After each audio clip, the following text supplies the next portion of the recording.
আসসালামু আলাইকুম। আপনাদের সাথে আছে আমি জুবায়ের হাসান।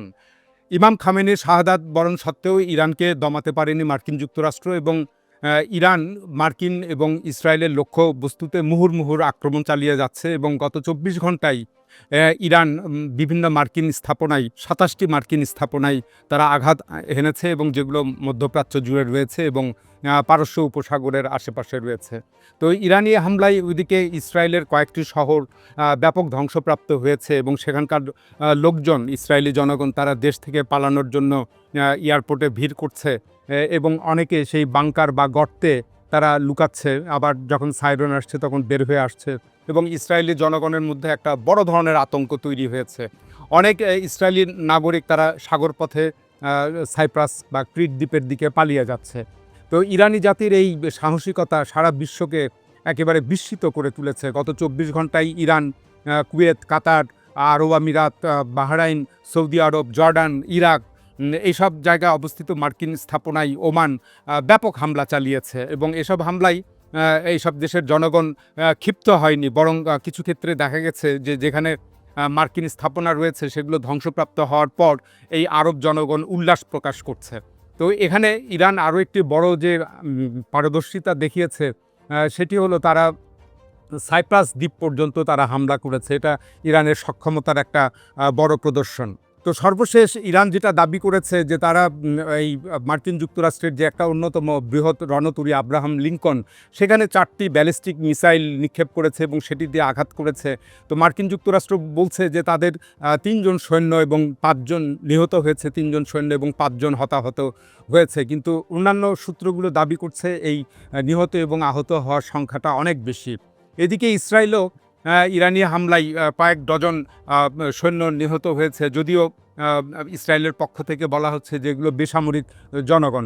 তো যুদ্ধটা একটা চূড়ান্ত পর্যায়ে আমরা দেখতে পাচ্ছি যে একটা ভয়াবহ পরিস্থিতির দিকে যাচ্ছে। এদিকে পূর্ব পরিকল্পনা মোতাবেক ইমাম খামেনির যাদেরকে উত্তরসূরি নিযুক্ত করেছিলেন এবং অন্যান্য নেতৃত্ব, তারা এখন ইরানের এই শাসনকার্য পরিচালনা বা যুদ্ধ পরিচালনার দায়িত্বটা গ্রহণ করেছেন।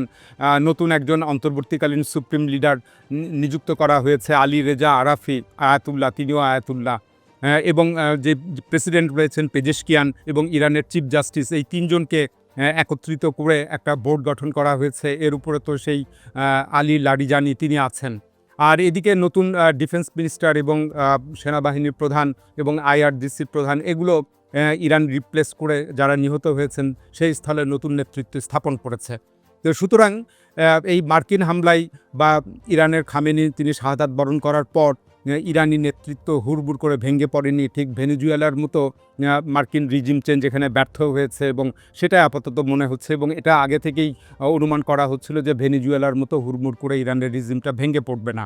তো সারা পৃথিবীতে একটা যুদ্ধবিরোধী বিক্ষোভ হচ্ছে, প্রচণ্ড বিক্ষোভ। এটা ইউরোপে হচ্ছে, আমেরিকায় হচ্ছে, এশিয়াতে হচ্ছে, সর্বত্র হচ্ছে। তবে সবচেয়ে ব্যাপক একটা মাত্রায় বিক্ষোভ হয়েছে পাকিস্তানের বিভিন্ন শহরে, বিশেষ করে করাচিতে এবং গিলগিট বালতিস্তান এসব অঞ্চলে ব্যাপক মার্কিন বিরোধী বিক্ষোভ হয়েছে এবং করাচি শহরের বিক্ষোভ দমন করতে যে ৯ জন মানুষ নিহত হয়েছে। তো প্রকৃত সংখ্যা অন্যান্য সোর্স থেকে বলছেন যে এই সংখ্যাটা অনেক বেশি।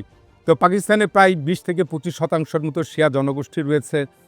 এছাড়া সুন্নি জনগোষ্ঠী যারা রয়েছে তারা উভয়ে একত্রিত হয়ে আগামীতে এই পাকিস্তানের সেনাপ্রধান বা পাকিস্তানের যে প্রধানমন্ত্রী শাহবাজ শরীফ রয়েছেন, এদের উপরে যথেষ্ট চাপ প্রয়োগ করবেন এবং তারা সরকারের উপরে চড়াও হবে, এতে বোঝাই যাচ্ছে। তো ইরানে আরেকটা কথা বলা হচ্ছে যে বিশ্বের অন্যতম যেটা বড় তেল সরবরাহকারীর পথ হরমুজ প্রণালী, সেটা বন্ধ করে দিয়েছে, যদিও ইরানের পররাষ্ট্রমন্ত্রী এটাকে অস্বীকার করেছেন। তো এই যুদ্ধ হওয়ার ফলে বা হরমুজ প্রণালী বন্ধ হয়ে যাওয়া বা হয়ে যাওয়ার আশঙ্কা থেকে এটা বিশ্বের তেলের দাম বেড়ে যাচ্ছে স্বভাবতই। এটা আগে থেকেই অনুমান করা হয়েছিল এবং এটা যদি দীর্ঘায়িত হয় তাহলে পৃথিবীতে একটা অর্থনৈতিক বিপর্যয় নেমে আসবে। তো অনেকে এই জায়গায় এই চলমান যে যুদ্ধটা হচ্ছে তারা মনে করছেন চীন এবং রাশিয়া কেন সাহায্য করছে না, তাদের একটা আক্ষেপ রয়েছে। কিন্তু বাস্তবতা হলো চীন এবং রাশিয়া তারা অত্যন্ত গোপনে সতর্কতার সাথে সাহায্য করবে, তারা প্রত্যক্ষভাবে দৃশ্যমান হবে না। গোপনে সাহায্য করতে থাকবে এবং যুক্তরাষ্ট্রকে একটা দীর্ঘমেয়াদী যুদ্ধের ফাঁদে চীন এবং রাশিয়া ফেলবে।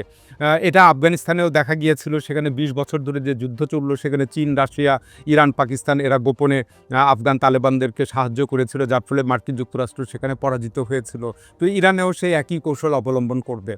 তো খামেনিকে হত্যা করার পর ডোনাল্ড ট্রাম্প অনেকটা উপহাস করেছেন এবং বাহবা কুড়ানোর জন্য নানা ধরনের মন্তব্য করেছেন। মন্তব্যগুলো বেশ আপত্তিকর এবং উস্কানিমূলক। তো এই ডোনাল্ড ট্রাম্পের সাথে আবার তাল মিলিয়ে ইউরোপের কিছু নেতা বা ইউরোপীয় ইউনিয়ন বা ইউরোপীয় কমিশনের কিছু নেতা তারাও সুর মিলেছিলেন এবং বলছেন যে ইমাম খামেনির এই হত্যাকাণ্ডটা একটা যুগান্তকারী ঘটনা, মোড় পরিবর্তনকারী ঘটনা।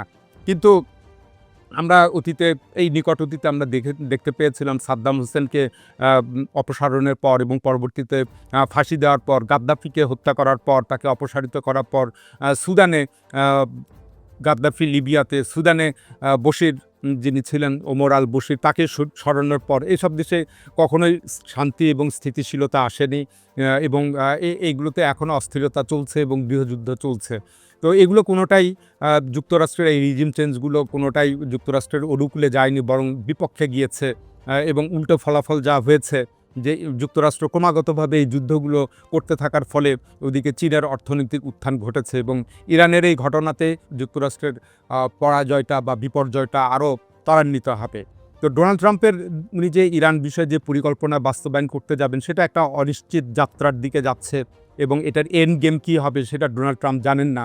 এবং মধ্যপ্রাচ্যের এই ভূরাজনীতিটা অনেক জটিল। এটা ঠিক যুদ্ধের মাধ্যমে বা বোমা হামলা করে বা কোনো সরকার পরিবর্তনের মাধ্যমে কেউ মধ্যপ্রাচ্যকে নিয়ন্ত্রণ করতে পারবে না, এটা ঐতিহাসিকভাবে প্রমাণিত। তো ইরানকে যদি কয়েক ভাগে ভাগ করা হয় বা যেটা ২ ভাগে ভাগ করার একটা পরিকল্পনা করছে সেগুলো ব্যর্থ হবে এবং বড় কথা হচ্ছে যে একদিকে যদি কোনো রাষ্ট্রকে ভেঙে দেয়, কোনো ইসলামী রাষ্ট্রকে বা মুসলিম বিশ্ব থেকে বিচ্ছিন্ন করার চেষ্টা করে, তাহলে আরেক দিকে তার একটা প্রান্ত গড়ে ওঠে। তো আমরা এটার দেখতে পেলাম যে 1948 সালে যখন ইসরায়েল প্রতিষ্ঠা হলো তখন এটার বিরুদ্ধে ইরাক, সিরিয়া, মিশর, সৌদি আরব এরা যুদ্ধ করেছিল এবং কিন্তু বর্তমানকালে দেখা গেল যে এরা আর যুদ্ধ করছে না, এরা অনেকটা ইসরায়েলের অনুগত হয়েছে। কিন্তু নতুন শক্তির উত্থান হিসাবে ইরান এবং তুরস্ক তারা উঠে এসেছিল এবং এসেছে এবং 1948 সালে এই ইরান বা তুরস্ক কিন্তু মার্কিন যুক্তরাষ্ট্রের অনুগত ছিল বা সেখানে তাদের পুতুল সরকার ছিল, সে কারণে তারা তখন ইসরায়েলের বিরোধিতা করতো না। কিন্তু 1979 সালের পর থেকে পট পরিবর্তন হয়ে যায়, ইরান ইসরায়েলের অন্যতম একটা শত্রু রাষ্ট্রে পরিণত হয় এবং 2003 সাল থেকে আমরা দেখতে পাচ্ছি যে তুরস্ক ইসরায়েলের বিরুদ্ধে বড় একটা ভূমিকা নিচ্ছে এবং একটা বড় শক্তি হিসাবে ইসরায়েলের জন্য হুমকি হয়ে দাঁড়িয়েছে। তো এখন যদি এই ইরান চলে যায় তাহলে সেই স্থলটা পূরণ করবে তুরস্ক, আর যদি তুরস্কও চলে যায় তখন আরেকটা মুসলিম দেশের আবির্ভাব হবে, এভাবে চলতেই থাকবে। বিশেষ করে মধ্যপ্রাচ্যে যখন এই রাজতন্ত্র বা বাদশাহীতন্ত্রগুলোর পতন হবে তখন ইসরায়েলের জন্য তা বিরাট একটা হুমকি হয়ে দাঁড়াবে। তো এইভাবেই একদিকে ভাঙবে আরেকদিকে গড়াবে, এটা চলতে থাকবে। তো বস্তুত ডোনাল্ড ট্রাম্প তিনি এই ব্যাটেল এবং ওয়ার এই দুটোর মধ্যে পার্থক্য তিনি বুঝতে পারেননি বা বুঝলেও তিনি এড়িয়ে যাচ্ছেন। ব্যাটেল হলো একটা স্বল্প মেয়াদী যুদ্ধ এবং একটা নির্দিষ্ট অংশে কিছুদিনের জন্য এটা সংগঠিত হয়। এটা মূলত বড় যে যুদ্ধ বা যেটাকে ওয়ার বলা হয় তার একটা খুব ছোট খণ্ডিত অংশ।